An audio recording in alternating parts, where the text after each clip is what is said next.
ازيكم يا أطفال الحلوين؟ جاهزين؟ نطلع مع بعض في رحلة سحرية هنا في عالم أيسل السحري. مستنياكم قصص ممتعة ومغامرات شيقة وأسرار خيالية. يلا استعدوا عشان السحر هيبدأ الآن،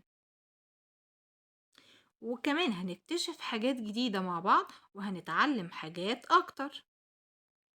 بس قبل ما نبدأ، يلا ما تنسوش اللايك والاشتراك في القناة وتفعلوا زر الجرس عشان تتابعوا كل جديد من عالم أيسر السحري وتعيشوا معاها أجمل المغامرات وأجمل الحكايات. يلا بينا، يلا يا حلوين. ماما يا ماما، نعم يا أيسلتي. هو ينفع تحكي قصة دلوقتي يا أيسل؟ عشان خاطري؟ ماشي يا ستي، يلا نقعد في مكاننا اللي بنحكي فيه القصص. هيا بينا. يلا بينا.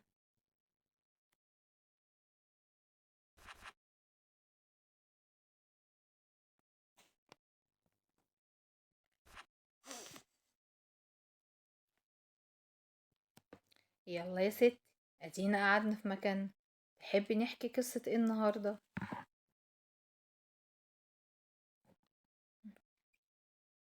امم قصة ايه؟ كل ده بتفكري؟ ايوه يا ماما، شوفي القصة هتكون عجباني. طب يلا قولي.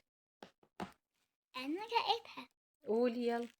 عايزة تحكي قصة عقد الأصبع؟ عقلة الأصبع.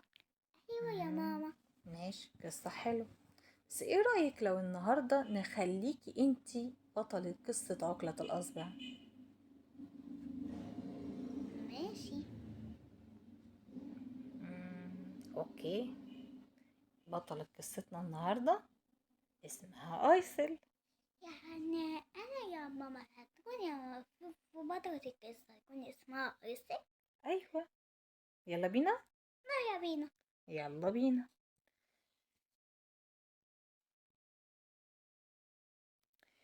كان يا مكان كان في بنوتة جميلة اسمها ايسل.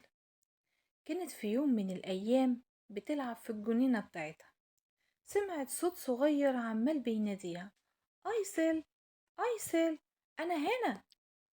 بصت حواليها، ما شافتش حد. فجأة حست إن حد بيسحب فستانها، فبصت لتحت فلقت ولد صغير جدا بحجم عقلة الأصبع. راح جه قال لها: ممكن يا أيسل تساعديني؟ قالت له: أساعدك أنا؟ أساعدك إزاي؟ أنا معرفش أساعدك، وأساعدك بإيه أصلا؟ وبعدين في حاجة غريبة قوي، انت ازاي بالحجم الصغير ده؟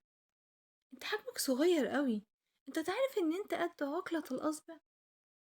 قال لها: انا طول عمري كده يا ايسل، انا حجمي كده، وانا فعلا بحجم عقلة الأصبع، بس عندي مشكلة صغيرة.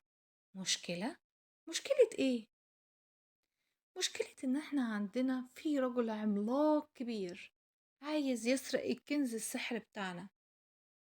كنز السحري؟ ايوه. هو انتوا مين اصلا؟ احنا اسمنا الصغار السحريون. اسمك حلو قوي. طيب، وانا اقدر اساعدكوا ازاي؟ راح عقلة الاصبع قال لها: اللي يقدر يهزم الرجل العملاق دوت لازم يكون شخص ذكي وشجاع، واكيد انتي كده يا ايسل. قالت له: انا؟ اوكي، انا موافقة اساعدكم، بس ازاي هنصغر قوي لحجمكم؟ انا حجمي كبير قوي عليكم، مش هعرف ادخل العالم بتاعكم. انا هصغرك ما تقلقيش، يلا بينا بس، يلا بينا. راحت ايسل ودخلت العالم بتاعهم. مشيت. كان العالم بتاعهم داخل متخبي داخل الاعشاب، ورا الاعشاب كده والورود مستخبي. دخلت جوه، لقت عالم كبير ولكن كل حاجة فيه صغيرة. المهم انها وقفت وراحت بتكلم الصغار السحريون. فجأة لقت الأرض بتهتز، بتهتز جامد قوي. وبعد كده ظهر العملاق الكبير وعجول.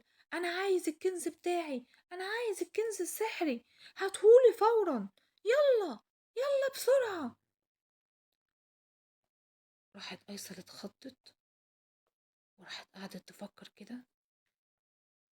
أنا جات لي فكرة. وراحت مكلمة عقلة الأصبع. إيه رأيك يا عقلة الأصبع إن إحنا بدل ما نحاربه إن إحنا نتعامل معاه بذكاء؟ عقلة الأصبع قالها إزاي يعني؟ هنتعامل بذكاء إزاي؟ قالت له إيه رأيك لو إحنا اتفقنا معاه إن إحنا نقول له فزورة، لو حلها نقول له مكان الكنز السحري، ولو ما حلهاش خلاص يمشي. قال لها فزورة؟ يعني إيه فزورة يا أيسل؟ قالت له يعني سؤال أو لغز صغير نقوله له وهو أكيد مش هيعرفه. أنا شاطرة جدا في الفوازير، متقلقش عليا، هقول له سؤال صعب جدا. قال لها خلاص تمام نجرب. راحت للراجل العملاق وراحت قالت له بقول لك ايه رأيك انا هتفق معاك اتفاق صغير؟ قال لها انت مين اصلا؟ انا اول مرة اشوفك. قالت له ايوه انا واحدة جديدة بس انا عارفة مكان الكنز السحري على فكرة، هقولهولك. قال لها هو فين؟ قوليلي بسرعة هو فين. قالت له بس بشرط. قال لها شرط؟ شرط ايه؟ قالت له شرطي ان انا هقول لك فزورة صغيرة، لو حلتها هقول لك على مكان الكنز السحري، ولو ما حلتهاش هتمشي وتسيبنا ومش هتيجي هنا تاني. يعني ايه اصلا هتسأليني في ايه؟ هسألك سؤال صغير. خلاص انا قد السؤال دوت، وانا عارف ان انا هقدر احله وهاخد الكنز السحري. على فكرة انا ذكي جدا. راحت ايسر قالت له هنشوف. يلا اقول لك على السؤال بتاعي. طيب ايه هي الحاجة اللي كل ما بناخد منها بتزيد؟ ياه، ايه السؤال الغريب ده؟ يعني ازاي يعني؟ ازاي كل ما باخد بتزيد؟ انتي بتقولي ايه؟ لا استني لما افكر شوية. وقعد يفكر وفي الاخر بقى اتعصب جدا وراح قال لا، ده مستحيل، انا مش لاقي الاجابة، لا صعبة جدا، انا مش عارف الاجابة، قولي ايه هي الاجابة. راحت الايسل ضحكت وراحت قالت له اقول لك الاجابة خلاص مش عارف تحلها؟ قال لها لا مش عارف احلها، قولي. قالت له الحفرة. قال لها الحفرة؟ ازاي الحفرة؟ قالت له الحفرة كل لما بناخد منها التراب كل لما بتزيد حجمها وبيكبر حجمها وبتكبر اكتر. راح العملاق زعق وصرخ وقعد يتنرفز وتعصب وراح قال انا ما بحبش الالغاز، انا ما بحبش الالغاز، لا لا انا مش هعرف، انا ما بحبش الالغاز، انا هسيبكم وهمشي، انا خلاص هسيبكم وامشي ومش هرجع تاني، خلاص. وقعد اتعصب ومشي وسابهم.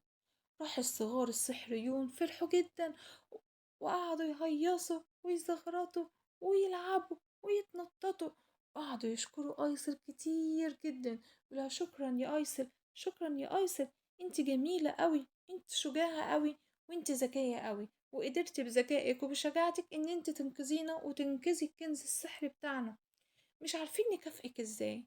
راحت ايسر قالت لهم مش لازم تكافئوني، انا مش محتاجة حاجة، انا مبسوطة اني ساعدتكم، اهم حاجة ان انا اعمل الخير. قال لها لا بس احنا لازم نديكي هدية. قالت لهم هدية؟ هدية ايه؟ قالوا لها هدية البلورة السحرية. بلورة سحرية؟ ازاي يعني؟ وهتساعدني هتعمل معايا ايه؟ قال لها دي بلورة سحرية هتساعدك تخشي في مغامرة جديدة كل لما تحبي. مش انتي يا ايسل بتحبي المغامرات؟ راحت ايسل قالت له طبعا انا بحب المغامرات جدا. قال لها بس كده بسيطة، كل لما تحبي تخشي مغامرة جديدة تمسحي البلورة السحرية وهتدخلك جوه المغامرة وتخشي في قصة جديدة كل يوم. راحت قالت له شكرا جدا وانا بحبكم، هتوحشوني على فكرة واتبسطت جدا معاكم. يلا بقى انا عايزة ارجع لماما، ممكن ترجعني الحجم تاني؟ قال لها حاضر. تمام. وراح يلا قام رجعت لحجمها الطبيعي تاني، ولقيت نفسها في الجنينة بتاعت بيتها زي ما هي. راحت لمامتها وكانت مبسوطة جدا، وراحت حكت لها على مغامرتها مع عقلة الأصبع، وورتها البلورة السحرية. وخلصت الحدوتة. يا رب تكون عجبتك. ايه رأيك يا ايسل، عجبتك الحدوتة؟ حلوة جدا يا ماما. طب يلا، خلاص جه وقت النوم عشان ننام بقى. يلا نودع أصحابنا الحلوين. يلا، باي مم. باي. باي باي، توحشوني قوي. باي باي. مع السلامة.